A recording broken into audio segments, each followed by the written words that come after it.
talking about hierarchy and the relationship that conservatives and liberals have towards it, I was wondering whether that formulation is also a kind of attack on individual sovereignty and a kind of tribalism of saying, here are these two groups of people, and here's how they relate to hierarchy, and here are their characteristics.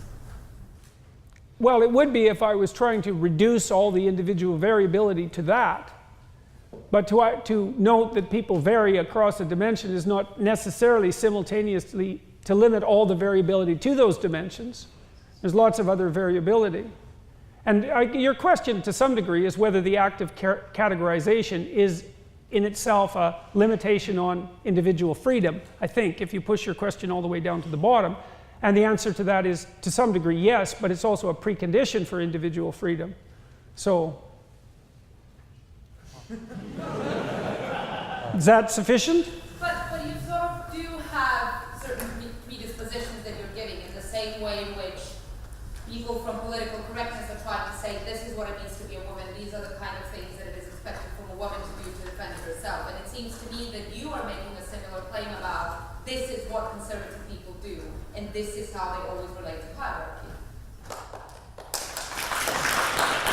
Well, I would say that I perhaps am doing that, but I don't see how that's the same as what the postmodernists are doing. I mean, as far as I can tell, the postmodernists aren't saying that the groups, the individuals within those groups, are characterized by any stable characteristics whatsoever, except for the fact of their comparative oppression.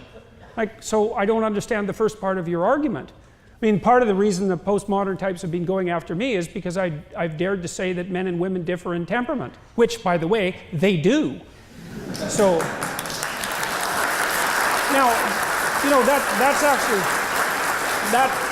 actually something that might be worth just differentiating quickly, because it's actually technically somewhat challenging, but also very much worth knowing.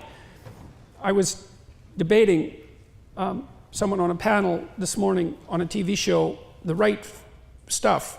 And this was a woman who led the Women's Equality Party. And she cited some psychological literature that purported to claim that men and women were mostly the same. And that's actually true. We are more the same than different. If you look at our temperaments, there's more overlap than there is variance by a substantial amount. And so even on the temperamental dimensions where there is most difference between men and women, the difference isn't of massive magnitude at the center of the distribution. So for example, women are less aggressive than men, which is, by the way, why they try to commit suicide more often, but are much less lethal in their actions. That's one example, but there are many examples. If you draw a random woman and a random man out of the population, the probability that the man will be more aggressive is 60%. If you bet on the man, you'd win 60% of the time. That's not a walloping difference. It's not 95% of the time. You know, it's a difference that is substantive, it's significant, it's measurable, but it's not large by the standards by which such things are judged. But that's not the point. The point is that most of the activity takes place at the extremes. So out on the tails of the distribution. So here's an example. About 9 out of 10 people in prison are male. Why? Because to be in prison, you have to be the most aggressive person, let's say, in 100. Okay. Those differences at the midpoint are large enough so that if you go out to the extremes, 1 in 100 people, you have an overwhelming preponderance of men. And so you can have your cake and eat it too. You can say, well, yeah, broadly speaking, men and women are more the same than different. The overlap is greater than the disjunction. But that's not relevant if what's being selected is often at the extremes, and it often is. So for example, with regards to engineering, there's a fair bit of evidence that people who are more interested in things than in people become engineers. Now, that's not really going to be, what is that, shocking? Are you shocked by that? You shouldn't be shocked by that, right?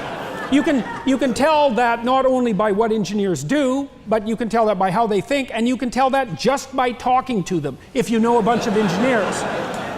So, and it turns out that the largest temperamental difference that's known between men and women is actually interest in people versus interest in things. And so it has nothing to do with competence, but it has a lot to do with interest. And because you have to be very interested in things to go be an engineer, because that's all you're going to be doing if you're an engineer, then only those people who are extremely interested in things tend to become engineers. And most of them are men. And that's why even in places like Scandinavia, where a tremendous amount of effort has been put into flattening the sociocultural landscape, and successfully, by the way, there's still a preponderance of male engineers. And there's a preponderance of female nurses. And no matter how much sociological gerrymandering goes on, those statistics have remained quite intractable over about a 15-year period. And so there are differences. They're not massive. And then you might ask, well, are those sociocultural or biological? It's like, well, that's a hard question to answer, because it depends on how much variability there is in the sociocultural landscape, because the proportion by which something is biological versus sociocultural varies with the sociocultural landscape. That's a complicated thing to digest, because you think of those things as fixed, but they're not.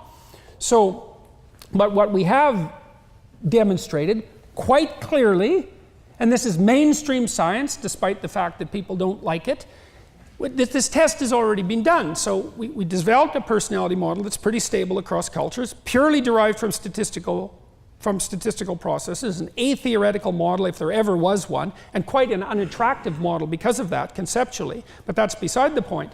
Then we saw cross-culturally whether there were differences in the fundamental temperaments of men and women, and the answer was yes, cross-culturally, quite robust. Women are higher in the experience of anxiety and emotional pain, and they're more compassionate and agreeable. Those are the big differences. And they're differences of a magnitude that I already pointed out. Then the next question is, well, to what degree is that biological versus sociocultural?